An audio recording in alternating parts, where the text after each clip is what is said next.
Hello everyone, welcome to channel learn with ease. आज का topic है इशू ऑफ डिबेंचर्स और हम सॉल्व करेंगे question number 57 chapter 9 TS Grewal की बुक से class 12 accounts. Online sessions online classes के लिए आप मुझे स्क्रीन पर दिए गए नंबर पर व्हाट्सएप कर सकते हो अपना नाम और क्लास। अगर आप टीएस ग्रेवाल के साथ साथ डीके गोयल बुक को फॉलो कर रहे हो तो चैनल की प्लेलिस्ट को क्लिक करो, आपको न्यू एडिशन के सॉल्यूशंस अपलोडेड मिलेंगे। साथ में ही कम्युनिटी सेक्शन में एमसीक्यूज मिलेंगे क्विज की फॉर्मेट में और एमसीक्यूज के सॉल्यूशंस शॉर्ट्स में। तो बहुत कुछ है चैनल पर, विजिट द चैनल। अच्छा लगे तो शेयर और सब्सक्राइब जरूर करना। क्वेश्चन में कहा है कि देव लिमिटेड ने अमृत लिमिटेड का बिजनेस टेक ओवर किया, परचेज किया, जिसमें 10 लाख रुपीस की एसेट और 2,50,000 की लाइबिलिटीज को टेक ओवर किया है, परचेज किया, जिसके लिए देव लिमिटेड उसे अपनी कैश में पेमेंट नहीं कर रही, अपनी ही कंपनी के डिबेंचर उसको अलॉट कर रही है। और हमने अपने डिबेंचर की वैल्यू 100 रुपीज फेस वैल्यू वाले की 20%, 20 रुपए प्रीमियम के साथ लगाई है। मतलब हमने अपने एक डिबेंचर की वैल्यू 100 रुपीज नहीं 120 लगाई। हमारा डिबेंचर 120 रुपीज का है, जिसके हिसाब से हम इसको पेमेंट करेंगे। साथ में ही कंपनी ने पब्लिक को भी ऑफर किए हैं 10,000 डिबेंचर्स, और ये डिबेंचर हमारा 100 रुपीज की फेस वैल्यू का है, जिसे हम रीपेमेंट, रिडीमेबल का मतलब है रीपेमेंट, कैसे करेंगे। डिबेंचर लोन है जिसकी रीपेमेंट आप करोगे 5 साल बाद, और 5 साल बाद करते हुए आप 20 रुपए हर डिबेंचर पर प्रीमियम दोगे, लोगे नहीं, दोगे। ये प्रीमियम देना है आपको, और जब एक्स्ट्रा पैसा आप देते हो तो वो आपके लिए नुकसान है, खर्चा है। तो अब हम 100 रुपीज की जगह 120 रुपीज की पेमेंट करेंगे। अब इन सब की जर्नल एंट्रीज क्या होगी यही आपको बतानी है। तो सबसे पहले देखो, देव लिमिटेड ने अगर बिजनेस टेक ओवर किया तो एसेट आई हमारे पास 10 लाख रुपीस की, साथ में हमने एक लाइबिलिटी को भी टेक ओवर किया 2,50,000। तो ये जो लाइबिलिटी है अमृत लिमिटेड की, अब देव लिमिटेड अगर पे कर रहा है तो एक तरह से हमने 2,50,000 पे कर दिया अमृत लिमिटेड को। बाकी 7,50,000 और बचे हैं जो कि हमें इसे पे करने। इसकी पेमेंट हम अपने डिबेंचर से लौट करके करें। हमारा एक डिबेंचर 100 रुपीज की फेस वैल्यू का है, लेकिन 20 रुपए प्रीमियम ये ऐड करके हम अपने डिबेंचर की वैल्यू क्या लगा रहे हैं, 120। हम अपने डिबेंचर की वैल्यू 100 रुपीज नहीं 120 रुपीज का कह रहे हैं। भाई जिसे भी खरीदना है वो 120 रुपीज में खरीद सकता है। तो इस तरह से अगर आपने अपने एक डिबेंचर की वैल्यू, आप जो चीज दे रहे हो अमृत लिमिटेड को, वो 120 रुपए की एक चीज है, तो इस हिसाब से अगर 7,50,000 के डिबेंचर्स अगर अलॉट करने हो तो आपको कितने नंबर ऑफ डिबेंचर्स उसे देने होंगे।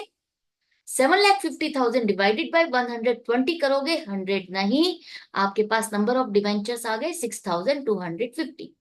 अब आप सोचो, अगर अमृत लिमिटेड को ही इतनी अमाउंट के डिबेंचर खरीदने हैं और हम कह रहे हैं कि हमारा एक डिबेंचर 120 रुपए का है, तो आप इसी तरह से ही कैलकुलेशन करोगे ना।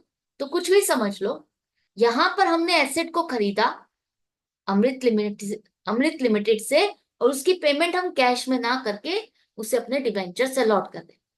एंट्री क्या होगी, एसेट कौन सी खरीदी नाम नहीं दिया, तो सिंपली लिखो सन्ड्री एसेट्स अकाउंट डेबिट। अब जो देव लिमिटेड के पास ऑलरेडी एसेट है उसमें इतनी एसेट और जुड़ जाएगी। साथ में लाइबिलिटीज भी आपने टेक ओवर की, तो to sundry liabilities, liabilities credit होती है तो क्रेडिट करो 2,50,000 से। बाकी जो बचा पैसा 7,50,000 ये हमें पे करना है टू अमृत लिमिटेड अकाउंट को क्रेडिट करोगे। लाइबिलिटी है ना, अभी पे नहीं किया, इतना पैसा पे करना है तो क्रेडिट करोगे। अब हम इसको पे कर रहे हैं, इसका अकाउंट हम क्लियर कर रहे हैं, कैसे कर रहे हैं, उसको डिबेंचर्स अलॉट करके। तो अमृत लिमिटेड अकाउंट तो आपका डेबिट हो गया 7,50,000 से। डिबेंचर हम इसको कितने दे रहे हैं, 6,250। और आपको पता है डिबेंचर अकाउंट आपका फेस वैल्यू पर मेंटेन होता है, तो फेस वैल्यू 100 रुपीज के हिसाब से 6,25,000 क्रेडिट करोगे। जो 20 रुपीज आपने एक्स्ट्रा ऐड किए हैं वो प्रीमियम है, और प्रीमियम का पैसा आपको मिल रहा है। हमने एक तरह से अमृत लिमिटेड से प्रीमियम रिसीव किया है। तो सिक्योरिटीज प्रीमियम अकाउंट में आप क्रेडिट करोगे 6,250 का 1,25,000। हम ये क्यों मान के चल रहे हैं कि हमें प्रीमियम मिला है, क्योंकि जो आपको 7,50,000 रुपीज इसको देने थे, ये हम अगर उसको डिबेंचर्स अलॉट कर रहे हैं तो इन डिबेंचर्स पे अमृत लिमिटेड अब आपको पैसा नहीं देगा, ये माना जाएगा कि इसकी पूरी पेमेंट हमें डिबेंचर्स पर रिसीव हो चुकी है, उसे एक भी पैसा नहीं देना, कोई भी इंस्टॉलमेंट की पेमेंट नहीं देनी। पूरे 120 रुपए के हिसाब से हम मान के चलेंगे पूरा पैसा अमृत लिमिटेड ने दे दिया। या हम ये मान के चले कि अमृत लिमिटेड को अगर डिबेंचर्स खरीदने थे तो उसने 7,50,000 रुपीज की हमें एसेट दी और हमने उसको डिबेंचर से लॉट कर दिया, राइट।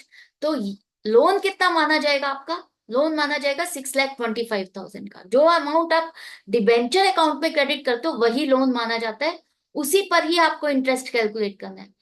आपको लोन सिक्योरिटीज प्रीमियम को ऐड करके नहीं कैलकुलेट करना।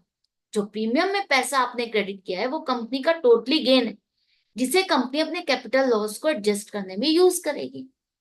अब ये फर्स्ट ट्रांजेक्शन तो आपको समझ में आ गई। अब इसके साथ ही कंपनी ने पब्लिक को भी ऑफर किए, 10,000 डिवेंचर्स हमने पब्लिक को ऑफर किए। अब ये 9% नहीं है, याद रखना 8% है। 8% डिबेंचर्स हमने ऑफर किए।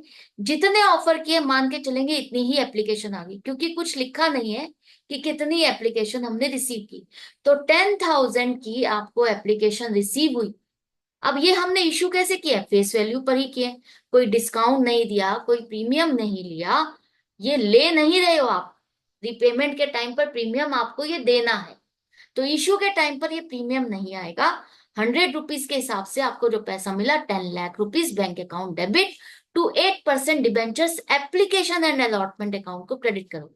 मैंने हर बार आपको कहा है जब पैसा एक ही बार में आप डिमांड करते हो इंस्टॉलमेंट पे नहीं, तो एक कंबाइंड अकाउंट आपका खुलेगा एप्लीकेशन एंड अलॉटमेंट, उसमें ये पैसा आप क्रेडिट करोगे। यहां तक ये बात समझ में आ गई। अब ये पैसा आपको मिल गया, हम अलॉटमेंट करेंगे। अलॉटमेंट करने के लिए अब हम क्या करेंगे, यहां से ये पैसा निकाल के फाइनली डिबेंचर अकाउंट में क्रेडिट करेंगे। तो 8% debentures application and allotment account debit करो 10 लाख से, और हमने डिबेंचर अकाउंट में 10 लाख रुपीज क्रेडिट कर दिए। अब जो रिडेम्पशन के टाइम पर जो 20 रुपए आपको एक्स्ट्रा देने हैं वो 5 साल बाद देने हैं, लेकिन आपके अकाउंटिंग स्टैंडर्ड्स कहते हैं जो खर्चा आज ही पता है आपको, डेफिनेट है, पर्टिकुलरली कैलकुलेटेड है, तो उस चीज का खर्चा आप आज ही अपनी बुक्स में डालोगे, बेशक आपको 5 साल बाद देने हैं। तो ये खर्चा हमें 5 साल बाद रिडेम्पशन के टाइम पर देना है, लेकिन आज ही हमें पता है तो हम बुक्स में जिस साल हम अलॉटमेंट करते हैं उसी साल इसको रिकॉर्ड करते हैं। Loss on issue of debentures 2 lakh rupees, और ये आज ही जाकर के हम डिबेंचर होल्डर्स के हाथ में नहीं थमाएंगे। ये जब रिडेम्पशन के टाइम पर पेमेंट करोगे आप 10 लाख रुपीज का लोन, तब जा करके आप ये 2 लाख रुपीज भी दोगे। एक तरह से उन्हें 10 लाख नहीं 12 लाख रुपए की पेमेंट करोगे। तो तब तक ये premium on redemption of debentures account आपका लाइबिलिटीज में शो होगा। जैसे डिबेंचर्स आपका नॉन करंट लाइबिलिटीज में लॉन्ग टर्म बोरोइंग्स में आप शो करोगे, उसी तरह से ये आपका प्रीमियम ऑन रिडेम्पशन आपका अदर नॉन करंट लाइबिलिटीज में शो किया जाएगा। यहां तक आपको सारी चीजें समझ में आ गई? कोई डाउट नहीं होना चाहिए, क्योंकि हम ऐसे बहुत सारे क्वेश्चंस कर चुके हैं और मैं समझा चुकी हूँ। फिर भी डाउट है तो आप कमेंट सेक्शन में डेफिनेटली लिख करके पूछ सकते हो।